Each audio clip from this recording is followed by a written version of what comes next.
The 2019 Big Ten Coach of the Year is once again Matt Painter. It's incredible to think that his Boilermakers shared the Big Ten regular season title when they were only 6-5 in December. When the story coming into the season was, well, no Isaac Haas or Vince Edwards, so it's Carson Edwards and who knows after that. And all he did was go 16-4 in conference play. And if you have not already noticed, he's won this thing 3 different times before. That means he's got 4 Big Ten Coach of the Year honors to his name. Hasn't even been there a decade and a half yet. Yeah, only Knight and Katie have one more. So we bring in Matt Painter now. And Matt, here's my question. 4 Coach of the Year awards in 14 years. What were you doing those other 10 years, you slacker? No question. No question. But we've had a good year, and I'm really proud of our guys. And, to be able to struggle non-conference and be 6-5 at one point and then be able to, go 16-4 in our league. And it's such a grind, great coaches, great players. It's tough on the road. I'm just proud of our guys. Obviously, we were undefeated at home this year. Just hanging in there and getting better each game. What was your biggest surprise this season? Probably our biggest surprise at the end. Carson Edwards means so much to us, but we were able to win some road games when he didn't shoot well. And I think that's a true test of a team. I think Carson did some other things to help us win in those games. But I think, our ability to be resilient and just kind of hang in there and fight and then just find a way at the end. That was probably the biggest surprise because, he was returning as our only starter and just trying to get everybody into roles and understand things, because everybody was gunning for him. And it makes it a little bit difficult, sometimes when you get on the road and you get some of those stretches where you just absolutely can't score, and everybody goes through that. So we had some of those stretches, and our team was able to pull out those victories. A couple weeks ago, Ryan Klein told me the moment that he first felt, oh, we're a good team, was the win at Wisconsin. What was the moment for you? I felt we were a good team before. We just had to piece it together. Our losses at Texas, at Florida State, against Virginia Tech neutral, those games could have went either way. Obviously, we lost all 3.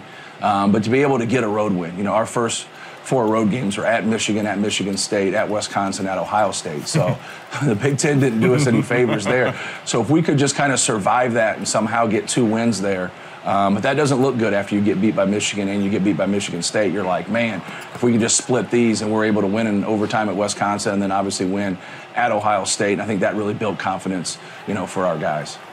I'm going to reel off a few names on your team. I want you to tell me why they succeeded this year. Let me start with Trevion. Just a low post presence.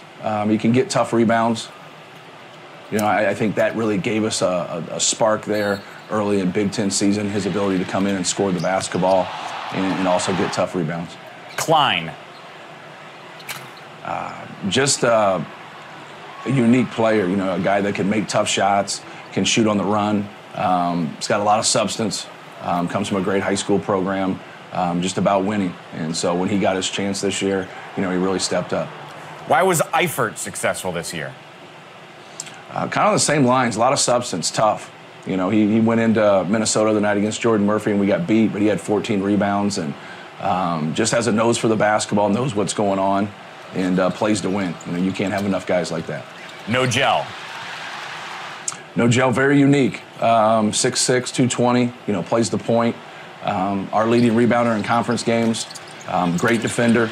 Really came along in terms of kind of finding his spots and understanding how to play when people guarded him differently. But was a big key to our success. I talked to Nogel a little while ago and asked him what his philosophy was on defense. He said, defense wins championships, so you might as well take pride in it.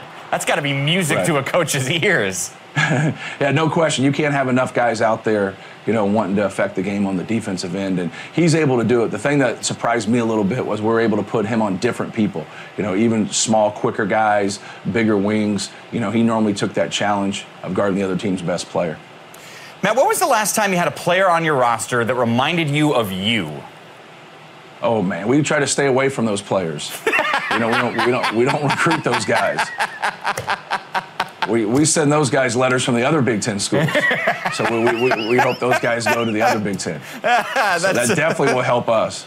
So I kind of made that cut, like, A couple times our guys said, hey, this guy kind of reminds me of you when you played. I'm like, well, let's stay away from that. We don't need any of that. Let's send him to Ann Arbor, right? No question. He'd be fitting great with Coach Beeline. All right, the Big Ten tournament is coming up next for you. Give me your favorite thing about the Big Ten tournament and your least favorite thing about it.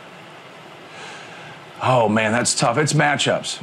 Everybody always talks about, you don't want to see this team, and I think that's what you don't want to see any teams.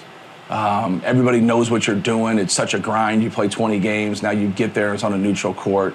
That's probably the toughest piece of it. You really have to be efficient on the offensive end with people that are very familiar with you.